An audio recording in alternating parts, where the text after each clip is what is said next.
This is Philadelphia 76ers Now by Chat Sports. I'm Chase Sr. coming your way on today's show. An in-depth roster breakdown. A look at what Nick Nurse has at his disposal with the Sixers team, with a couple of spots to fill with this roster, but pretty much a lot of the marquee players set for the Sixers for the 2024-2025 campaign. Let's first take a look at this. Most likes on a video last week, 596 during July 10th show. On today's show, can we beat that? Let's go. Hit that thumbs up icon, like the video, and let's get that dub. Let's start off with the Sixers' projected starting lineup. This is our best guess to what Philadelphia can do right now. I know that some people think that they need a better power forward, but given the lack of money that they have, I think this is going to be the starting five for Nick Nurse, barring any big changes here. And again, those big changes might not be able to be made by Daryl Morey and this front office. Tyrese Maxey as the primary ball handler, distributor. He can create for himself and others. We saw an uptick in his passing ability last year when he just made monumental strides and leaps with his overall game. Kelly Oubre at the 2. That gives you some size at that guard spot. Of course, he can play a little bit of the wing. We've seen him in the dunker spot. Nick Nurse likes to put him there from time to time. And then you have your wing/4s in Paul George and Caleb Martin. And then the process, the big man holding it down in the trenches, Joel Embiid, who can also stretch his offensive game out to the three-point arc, one of the best defenders in the NBA. And some people think that the Sixers are a small team. They're really not that small of a team when you compare them to other squads across the entire NBA. Philadelphia going to be led by the 1-2 punch of Tyrese Maxey and Joel Embiid. They upgrade from Tobias Harris to Paul George with that third star. And this is going to be quite the big three. For Maxey last year, averaged nearly 26 points per game, 45% from the floor, 37% from three. Joel Embiid was maybe on his way to winning a second consecutive MVP before he hurt that knee against the Golden State Warriors, averaging nearly 35 points per game before he went out. 11 rebounds, playing excellent on the defensive end. He was shooting nearly 39% from distance and almost 53% from the field. You add those two stars to this star, the big ticket, the big fish, PG, Paul George coming off a great year last year as far as efficiency and games played and production. 22.5 points per game, 5 rebounds, 3.5 dimes, 47% from the deck, 41% from three. I hope that he can continue to stay healthy as he's 34 years old. And if he can, the 76ers going to be a big problem. Which brings me to this. Do the Philadelphia 76ers have the best trio in the NBA? A lot of teams don't build their teams in this manner where they acquire 3 stars, but Daryl Morey has a star theory. And finally, he was able to accomplish getting that third star. Paul George is a drastic upgrade over Tobias Harris. Joel Embiid was on his way to winning a second MVP before he got hurt. He was averaging 35 points per game and was very efficient on the offensive end, and he's a spectacular defensive player. And then you have Tyrese Maxey, who's so quick, who's so fast, who made huge strides last year in his overall game, offensively and defensively, scoring the basketball, creating for others. And I just love the makeup of what all 3 players bring to the floor. You think about the other big threes in the NBA, Jrue Holiday, Jaylen Brown, Jason Tatum, Nikola Jokic, Jamal Murray, Michael Porter, Desmond Bane, Ja Morant, and Jaren Jackson. There aren't a lot of big threes, as I noted, so Philadelphia well-equipped here, and I'm so excited to see what these 3 players can do because I think that they all complement one another very, very well on both ends of the floor. Nick Nurse has to be elated that he has this talented roster at his disposal. Are Embiid, Maxey, and PG the best trio in the NBA? If you think so, I want you to hit that thumbs up icon and like the video. If not, I want you to comment why. It was important, I thought, for Philly to bring back Kelly Oubre. He embraced his role under Nick Nurse. The athleticism, he finally tapped into that to become a really solid defensive player. I know that at times he got burnt by Jalen Brunson in that first round, but at least he had the want to try to defend him and be that lockdown guy that the Sixers needed in addition to Nicholas Batum. Now Paul George, I imagine, will be the player who's trailing a Jalen Brunson or some of the top wings in the NBA. I know that Kelly Oubre's three-point numbers weren't great last year, 31.1%. He's a very hot and cold offensive player. But what the Sixers benefited from in having Oubre last year, obviously he played on the vet min. Now he's going to be about $8 million per year. But it's length, it's athleticism, it's playmaking, it's defense. And now they have that once again and continued continuity, which I think is really important for the Sixers team. Joel Embiid has even spoken to that. And then you take a look at what Caleb Martin has done over his last 4 years. He's played in a lot of big games.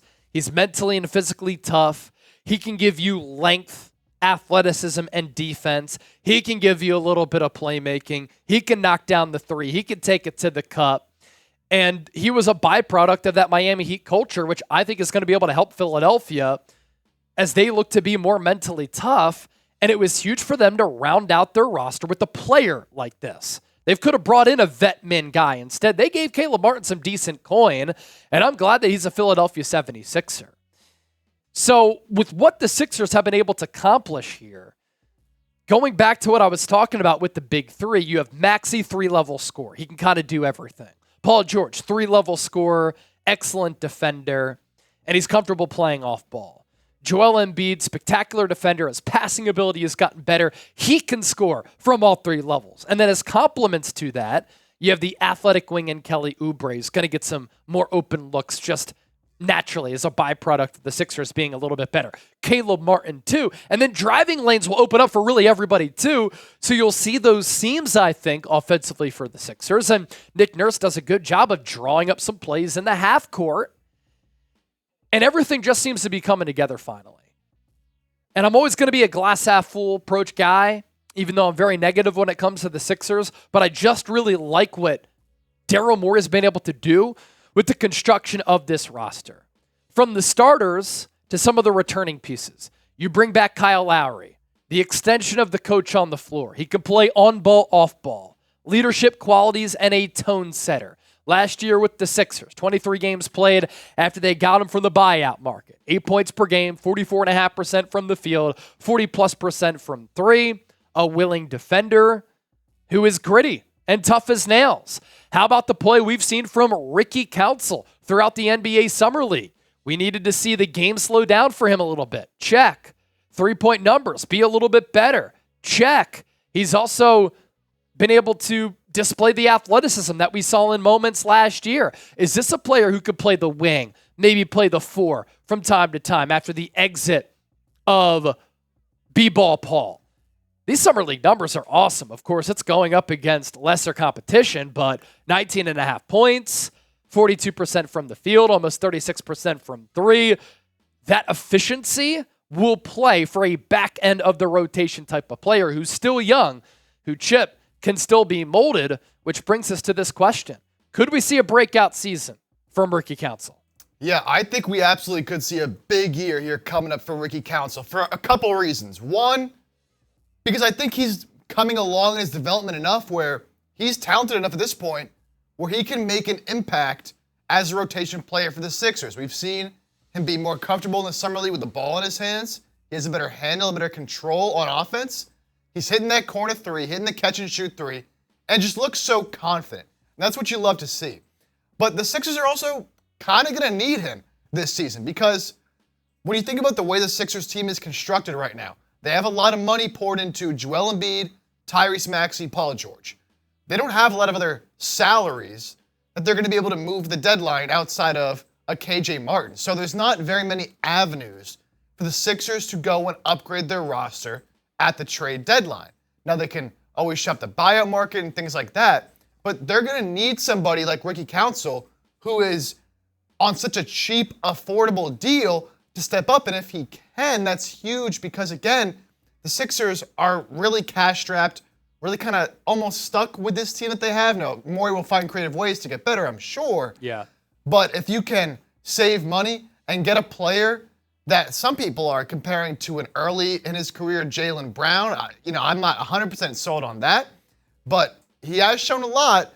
And I think a breakout season for him this year could be, playing 25 minutes a night, maybe scoring close to 10 a game. So we'll see what we can get from Ricky, but it's been great so far in the Summer League. Again, we've talked about this before, but the Sixers getting ahead of it and signing him to that deal that they did, if he ends up being like a solid rotation piece, it's going to be at a bargain because he's pretty much playing on like a vet min type of contract. And then another returning piece, Chip talked about this on Friday as the Sixers brought back KJ Martin. He's hoping to be a better fit this year. He's hoping to more so be a part of this rotation. This is another athletic player, and we've seen an increase in the emphasis of bringing in athletes for Daryl Morey, especially when you think about the teams they're going to have to go up against in the Eastern Conference, Milwaukee Bucks, New York Knicks, and the Boston Celtics. Veteran additions this offseason.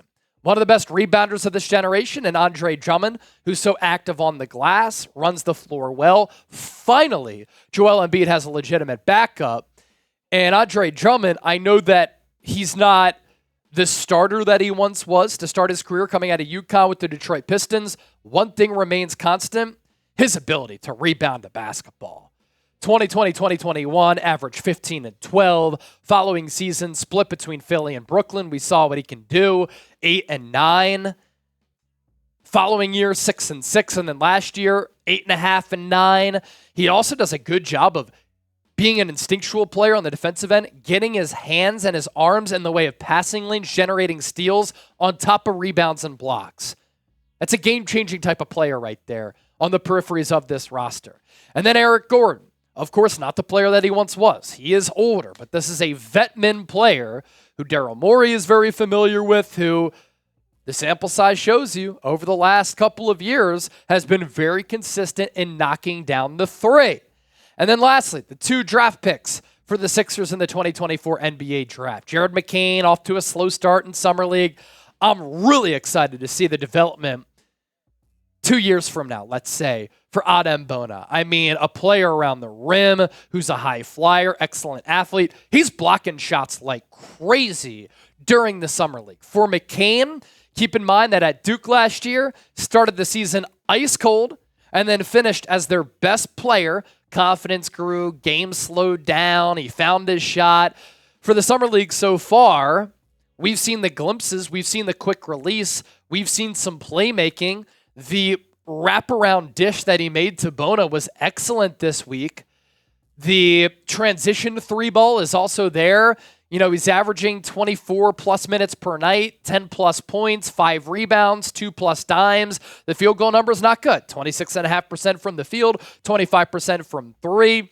Really, last night, after that first quarter, started to find his stride. For Bona, 3.5 blocks per game. Now he's going to have to develop away from the 10, and he's going to have to not be as aggressive as far as him committing fouls, but you see the ability there of the freak athlete that he can become, and he plays bigger than his size, Chip, because he can jump so high. The vertical, as we mentioned draft night, 40-plus inches. So your thoughts on the rookie so far? You concerned with McCain? What have you seen from Bona? Yeah, so look, with McCain, I understand, the splits haven't been good. He hasn't been efficient. Struggled finding that shot a little bit. Yeah. But when I look at the Summer League, shots are going to fall, shots are not going to fall. It is what it is. He's a young player. What I'm really looking for is, the eye test. How does he look out on the floor? Does he look confident with the ball in his hands, playing off the ball? Does he know what his role is, his responsibilities? Does he look like he knows what he's doing out there? And as Paul George commented on the other day, watching Jared McCain in the Summer League, like, this kid looks like he belongs. Even if he's not hitting shots like he could be and like I believe he will be once the actual season begins, I mean, when he has the ball in his hands, he looks so smooth and so comfortable in the pick and roll game. Definitely. He can get defenders on his back. He can get to his spots, get the little midi, the little push shot from the free throw line and in. He can get that up. And even though they're not falling, again, he's just playing smart, good basketball, and you can tell he's a good player, even if all the shots are not falling. And then for Bona, I mean, all the stuff that we said pre-draft about him, we've seen in the Summer League. I mean, the athlete he is, the energetic ability and presence that he brings, and the ability to block shots again at only 6'8", 6'9", like, it really is tremendous to see. And, still has some of those problems, as you mentioned, Chase, that he had at UCLA with fouling a little bit too often. But he hasn't been playing basketball for very long. No. And so that'll come. He's going to be able to learn from a Joel Embiid, learn from an Andre Drummond, and get coached up. He's a guy who I don't expect to really play this much this year, if at all this year. But in 2 years, 3 years, like once Drummond, starts to get older and maybe you move on from Drummond, and then Bona can come slide right in and be that perfect backup center. So right now, early on, the early returns from these two players look tremendous, and I'm excited to see what they continue to do. They have another game tonight, I believe. So we'll see what they can do the rest of this summer league. There you go. An in-depth roster breakdown, a look at what the Sixers have to offer right now. Regular season not going to get underway, obviously, until the end of October, but a few months away from that date, things are shaping up pretty good. As for some of the moves that the Sixers could make from now until then, they do have 3 roster spots left, plus 1 more two-way spot. Maybe that will go to a summer league. Hooper has really been balling out. We've seen a couple of teams sign some of their summer league standouts to two-way contracts. Which new addition are you most excited about? For me, it's Paul George. If that's the case, type PG. If it's somebody else, let me know. Don't forget to hit that subscribe button as we are approaching 20,000 subscribers right here on 76ers Now.